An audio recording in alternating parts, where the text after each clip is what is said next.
Ärsyttääkö sua se, että somevaikuttajat käyttävät nappimikkejä ihan väärin ja pitää niitä aina tälleen sormien välissä suun edessä? Niin muakin ennen. Tämmösen langattoman nappimikin paikkahan on kaiken logiikan mukaan tossa rinnan kohdalla, joko tuolla magneetilla tai tämmöisellä klipsillä kiinni. Mut silti lähes kaikki sisällöntuottajat päättää pitää näitä mikkejä tälleen kädessä tai kiinnitettynä johonkin hauskaan proppiin.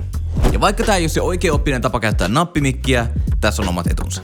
Isoin syy pitää nappimikkiä tälleen kädessä on se, että se antaa sun videolle kivan visuaalisen elementin, joka toimii huukkina ja kiinnittää katsojan huomioon. Monesti ihmisillä on myös semmonen ongelma, että kun ne kuvaa videoita, niin ne ei oikein tiedä, miten ne tekee niiden käsillä, mutta se, että sä pidät jotain esinettä sun kädessä, auttaa todella paljon. Kolmas syy on se, että kun sä pidät mikkiä tälleen suun edessä, sä saat paremman äänen, koska se mikki tosiaan on lähempänä sun suuta ja suoraan tässä puhelinjalla. Se vähentää kaikua, taustameteliä ja antaa sulle kaikin puolin selkeämmän äänen. Kunhan sä et tunge sitä mikkiä tälleen ihan suuhun kiinni, koska tätä ei halua kukaan kuunnella.